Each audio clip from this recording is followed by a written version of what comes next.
ตกแล้วก็มาแดดพี่น้องตกแล้วก็มาแดดบ้านี้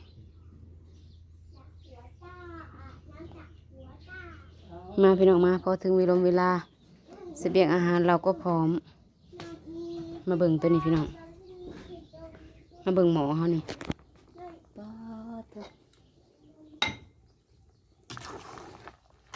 อ้าวยายเห็ดหยังบาดนี่แกงเป็นหน่อเห็ดคักอันนี้เอาไปถูกก่อนเด้อพี่น้องจะทำการแกงแล้วนะคะท่านผู้ชม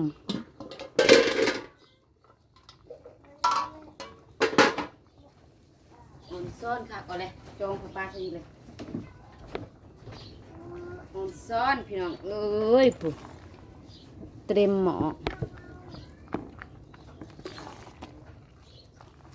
เดี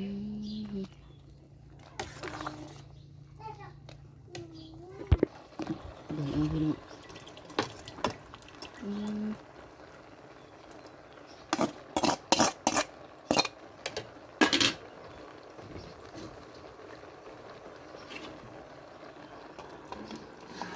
ผาดบ่ได้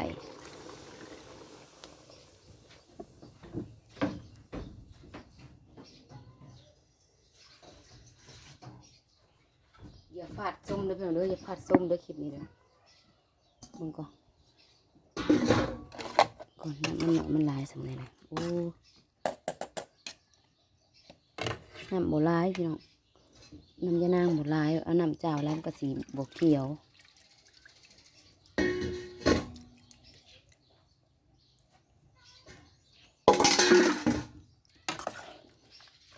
มันขุ่นพอดีพี่น้องเอาน้ำใส่ก่อนเด้อ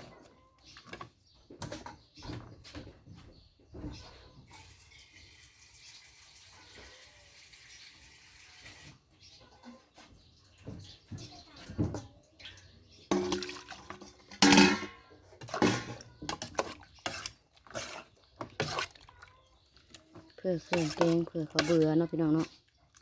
สิขุ่นเพื่อประจักถากมันก่อนต้องประเดกมันก่อนเป็นขนุนน้อยหนึ่งพี่น้องกระเพาะบดสีอันนั้นลงแล้วสิต้องประเดกลงเลยต้องประเดกประดำลงแล้ว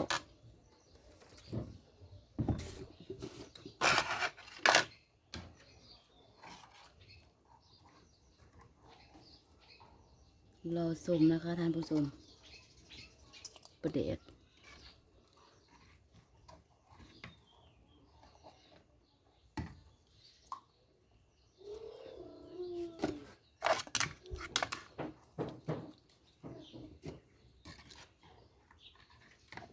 เอาแต่ตอนมันพี่น้องเพราะว่าเฮานี่น้ำมันแล้วเอาไว้ใส่เจล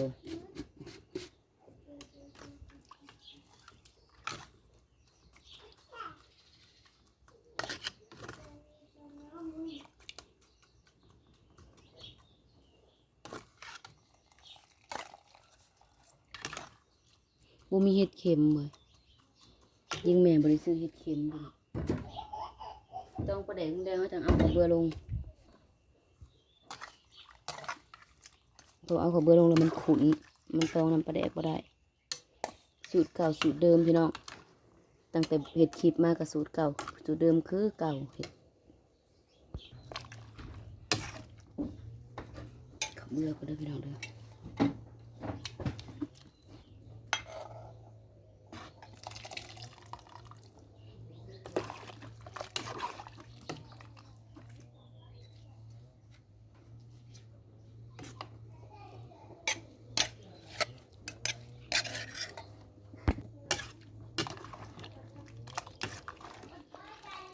ดูพี่น้องดู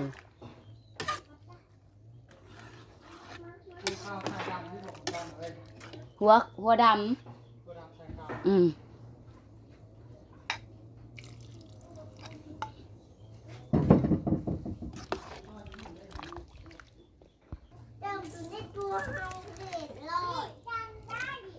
เอาลงพร้อมกันทุกอย่างพี่น้องให้มันจบไปเลยเอาโอ้มา หมักเราก็เอาลง มาเสร็จ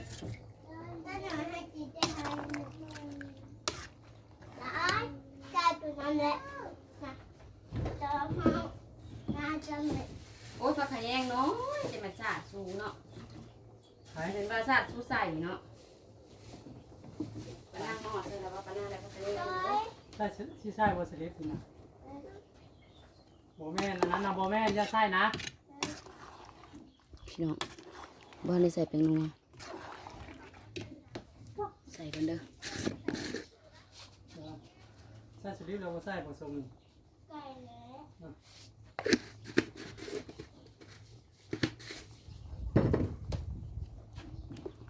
เชื่อใครอันนี้นะ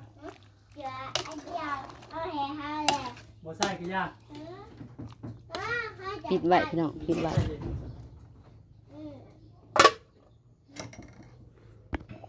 ทู่ที่สาม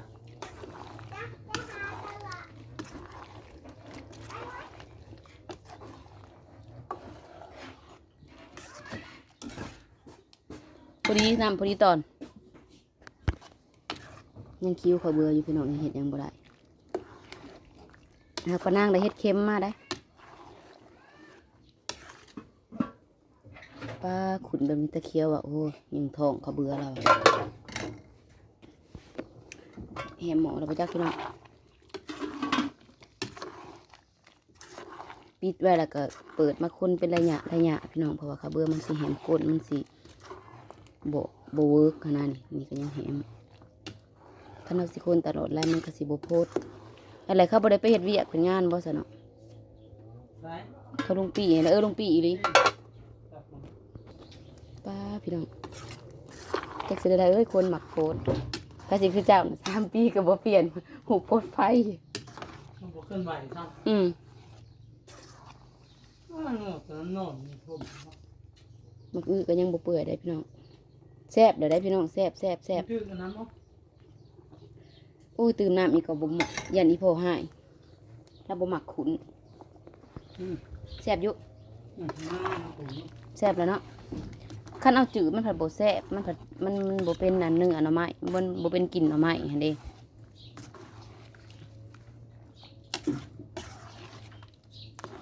มันแซ่บอยู่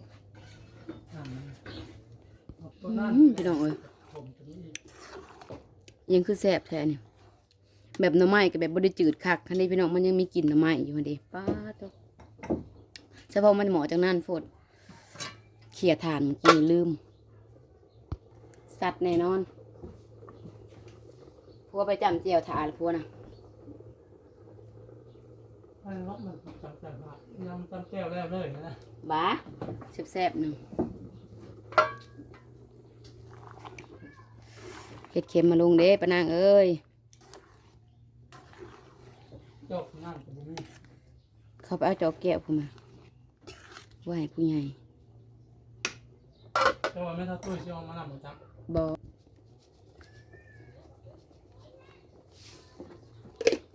ยังนี่อะไรดูอ่ะเบียกเจ้าน่ะ ตอนน้ำใหม่อีก เจ้าเสียยังเจ้าสีทางบ่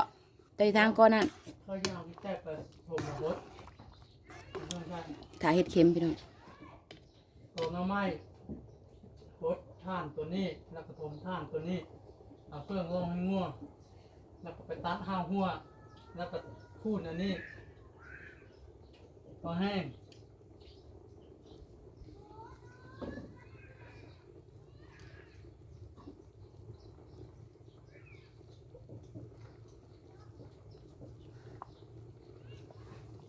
พวกแถวสิเหลือถ้วยเท่าไรสันบ่แพงดอกแค่ว่า50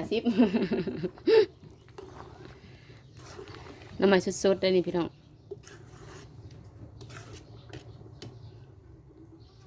หน้าบ่สวย ตอนนั้นมันขุ่นงามเลยได้พี่น้องโอเคแหละซิมให้ข้าวเบื่อมันขุ่นให้มันข้าวเบื่อมันจืดก่อนจืดข้าวเบื่อก่อนเพราะว่าหมอยังไม่ได้พดได้ทีปานใดครับมีแต่ซิมกับซิมนี่ตอนนี้หมักมีแต่ซิมกับซิมพี่น้อง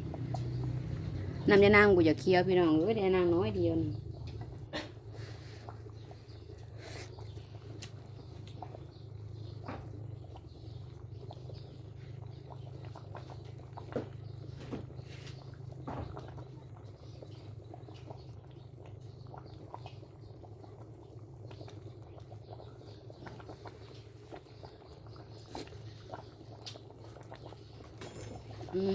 แซ่บอ่ะห้องเชียงหยำเชียงจิ้มตะเคียวหูตะเคียวหายหลังเห็ดแล้วบุหูพี่น้องแกงกระเทือบริใส่แต่งสุกเลยเด้อพี่น้องเด้อเฮ็ดเค็มมากมาพี่น้องข้างใน เดี๋ยวฟังนะตอนสุกนะนี่ แล้ว นี่ ก็อยู่โต๊ะกันได้อีกเลย กี่กระเทาไปให้ได้มาได้นี่หลังมาแล้วอ้าวร้อยอ่ะเอา พี่น้องเฮ็ดเค็มมาลงทีหลังตัวแซ่บพี่พี่น้องเฮ็ดเค็มกับซองอันนั้นผู้ใดนะซองถุงผู้พี่น้องเอื้อยซื้อมา ฝนบ่แห้งแล้ว พอตอนรอบมาบ่เฮ็ดเพาะพุ่นว่าอันบ่บักขาดแล้วเด้พอยหมู่ไปทิศหน้าลำบากแล้วเจ้า ขาดเลย ขาดแล้วพอกันคลิปใหม่พี่น้อง